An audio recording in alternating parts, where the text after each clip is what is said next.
Just looking for some like interesting stuff to talk about on stream today while we took a little break from the games, because I'm realizing that historically I just play like 20 games straight, and that's probably not great for my health. On Reddit, we got this post here. Why did Riot kill every single third-party tournament and refuse to let anyone organize events for years, just to now allow Saudi Arabia to suddenly host their own event? Before we even jump in, I mentioned this a couple minutes back, but this is a little bit misleading. I'm not a big Saudi Arabia fan necessarily, but there was the world, was it the Asian Games that happened back right before Worlds? So that was technically a third-party tournament. There were other video games being played. It was, Korea, I think, obviously destroyed League of Legends. I think they played like Vietnam, some of the other teams that were warming up for Worlds, and some of the better players were there. The spirit of this is correct. It's not like League of Legends has never been like CS:GO or Dota. The only one that's sort of similar to League of Legends is like Overwatch, right? Every other game, for the most part, has third-party organizations that run tournaments for them, whether that's IPL, CSGO has like Blast Premier, MLG used to be a big thing. I don't think it really is anymore. Historically, in a lot of these other games, you had these third-party, basically event planners. They would basically just shoulder the event. Back in the day, like Season 1, Season 2, it was third-party tournaments. IPL was a really big thing. Well, let's take a look at what this guy Jozos is saying, though, because this has 1.7k upvotes on Reddit. To start, I know the easy answer is money as to why Saudi Arabia is suddenly allowed to host their own event, but this whole thing is weird to me. For years, the argument was that Riot's schedule is too packed to have more events, but we can now clearly see that this was not really the reason. I don't think anyone actually ever thought that. I think everybody kind of knew that Riot just wanted to own the schedule, own the events, and not have it lose potential income by having other people play the game. They make way more money now than they did back in the day by like leasing out the rights, but okay. We'll say that this is in good faith. Keep going.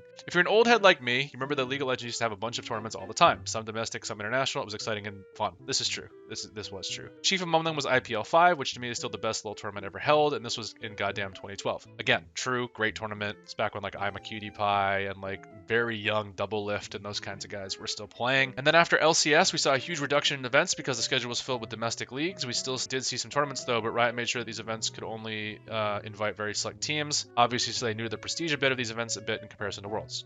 Yeah, fair enough. But at some point, Riot decided to block everyone and anyone from hosting events in LoL. They really turned control freak status to 11. There's Twitch rivals and stuff like that, but generally Riot is either giving some cut of that or permission, or obviously when you have streamers bringing that kind of stuff in, it's only good for League. And a lot of the people that playing in that aren't professionals. Even when Mr. Beast hosted a For Fun event, Riot blocked Bjergsen from participating. That was because he was contractually obligated not to. When Ibai wanted to host a Euro Cup in LoL, Riot blocked all LEC, LCS players from participating too. I'm not sure if this is true. It might not be Riot specifically. It could be the teams they play for as well. Think about like real sports. Oh, not real sports. That's, in-person sports like football or soccer if you're from Europe. There's a lot of players in Europe who play soccer who have in their contracts that they can't go like skiing, for example, in the off season, because if they break their leg, they can't play all year. This happened actually pretty recently when Bayern Munich, for those of you that do follow soccer, Manuel Neuer went skiing in Switzerland like 8 months ago, something like that, broke his leg, was out for an entire year almost, and it was a violation of his contract, but that's exactly why this stuff is in the contract. Now, I'm not saying, obviously, going and playing in the Euro Cup tournament, you're probably not going to break a hand playing in that if you're an LEC, LAS player. You might accidentally give away like a strategy or something else. Like there could be reasons from your team and not from Riot as an organization why you can't play. It's such a hard stance against any grassroots / third-party stuff for years at this point. True, but now they allow Saudi Arabia in for a huge sum of cash, of course. So what was the point of blocking everyone else then? It's clearly not a philosophical point, since you can clearly just pay to get your way. Just because other TOs don't have millions of dirty money, they couldn't get access to low events. Again, not a big Saudi Arabia guy, but I don't think that's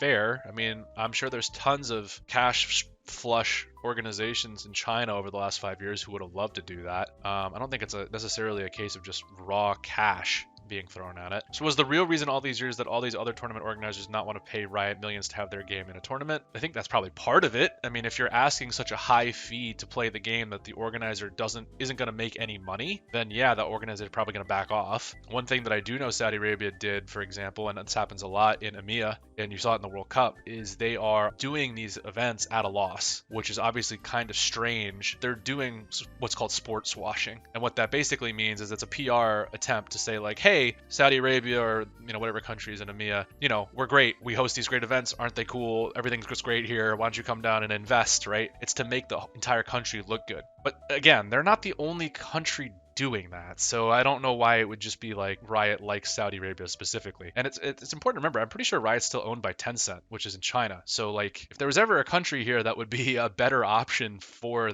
this argument, it would probably be China. It sets a horrible precedent for esports if developers block their game from any esports event until some exorbitant money is paid to them. This just invites shits like Saudis because no one can compete with their money. Very disappointed right here. Okay. Again, not a huge Saudi Arabia guy. So it's weird that I'm taking this stance, but like this seems very like anti-Saudi Arabia, as if they're the only country that could afford to do this or want to do this. Like there are a number of other countries that I'm sure would love to do this. The idea that Saudi Arabia is somehow special here is kind of weird. So really quick, as a side note, can we stop using developers as a broad term to talk about an organization? This is one of the most frustrating things about Reddit and just broadly the gamer community. We're like, well, the devs fucked up. And it's like, bro, I know you're referencing the company as a whole when you say that, but like the developers are the guys who are generally the good guys. They generally work hard. They work awful hours, sometimes for really shitty pay. These are not the people that are making contract decisions around whether or not Saudi Arabia is allowed to have a League of Legends contract. I'm not coding Rakan and then rolling out to a contract review, bro. And I'm slanted because obviously I've worked as one, but like these are not the people blocking the game.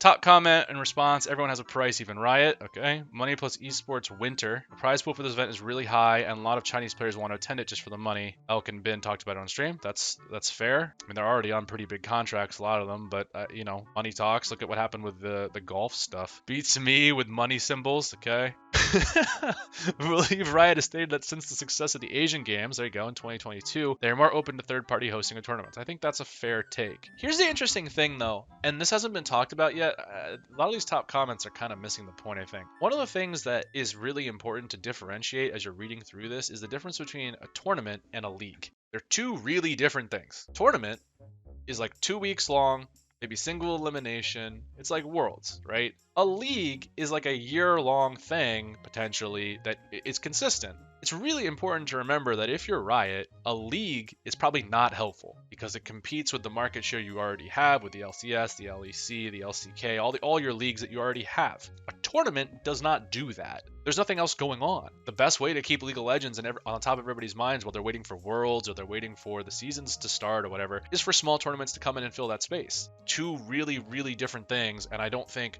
League of Legends would ever be down to have a league that they don't run. Let's say, for example, League of Legends randomly got huge in Nigeria overnight. Yeah, they might let them have a league that's like a third party for a year, but if it's successful, you know they're coming in and stealing that shit. Okay, this is very bright. I'm so sorry if anybody's like on their phone in bed or something. But let's take a look at this. So this was the actual article this person's referencing. This is from Jacob Wolf on January 2nd. So the Saudi Arabian state-backed esports, so it's, first of all, state-backed, like we said, it's important because it's a different goal, and for the single event to break even, generally not one of them. Reportedly feature the largest prize pool in esports history. Wow. Specific format for the event has not been announced, but it's expected that esports organizations will compete across multiple game titles. For the crown of esports World Cup champion, it was expected to feature a long list of popular esports titles. League of Legends is the first to be confirmed to the public. Okay, so that was totally not referenced in the in the Reddit post. It's not the only game being played. So the idea that it's, you know, just Riot bending over backwards is kind of disingenuous, but okay, so it sounds like it's kind of like the Asian games. Also in the email, League of Legends Esports Global Head of Strategy, again, not a developer, Global Head of Strategy, just putting this out. In a statement sent to the Jacob Wolf Report on Tuesday night, a spokesperson from Riot stated that it is currently in discussions with various tournament organizers, including the Esports World Cup. One thing about this that is kind of shitty, that I think it's a missed opportunity. I know if you're the Saudis that are running this event, you're not really that interested in this, but it would be nice. There's not a lot of amateur events anymore. One of the cool things about Counter-Strike, I think, is that you have teams that are like 5 bros who qualify through amateur brackets and just show up and play against like G2.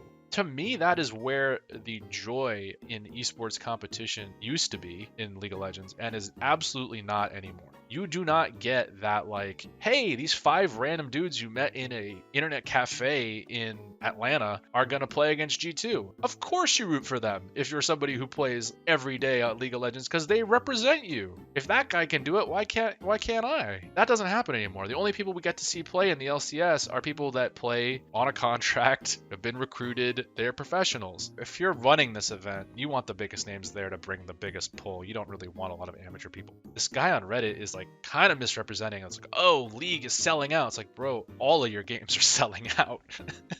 Hate to be the bearer of bad news, but if you're playing CSGO 2, Rocket League, Fortnite, Street Fighter, Rainbow Six Siege, you're in the same boat, brother. Now, however, the Saudis are providing a lifeline to much of esports as the industry undergoes a major market correction due to overspending, unfulfilled promises to investors, and a lack of meaningful revenue generation, particularly for esports teams. What's kind of interesting about that last point is that, like, this doesn't actually solve anything. Let me be really clear about that. This is not like a lifeline to fixing esports. Esports are still fundamentally broken. They always were, because the revenue generation is not there. I don't think this is like a way for esports to keep its head above water, just constantly be hosting tournaments in countries that are, you know, trying to up their game in terms of like how they're perceived by the rest of the world. A lifeline, sure, maybe a short-term one, but it's not a long-term solution. Anyway, it's interesting. I think the biggest takeaway that we have reading the actual article, right, is that like it's not just League of Legends. They're not hosting a League of Legends tournament. They're hosting an esports tournament. It's a bit clickbaity, right? When you look at like a Dota tournament or a CSGO tournament or any of these other sort of third-party tournaments, who does the money go to? Most of it goes to the organization. Depending on how the players' contracts are structured, they get some bonus of participating well, and they get paid, right? They get paid. That's what's important here. If you spend 45 million or whatever it is, 20 million, 10 million on the rights to this, and Riot pockets 80% of that, then people should be pissed. That's my thoughts there. Hopefully that was somewhat interesting. I really dislike that we've lost sight of the idea that like one of the great things about League is that anyone can be a professional. That rags to riches story is there. It's been sort of missing recently. Anyway.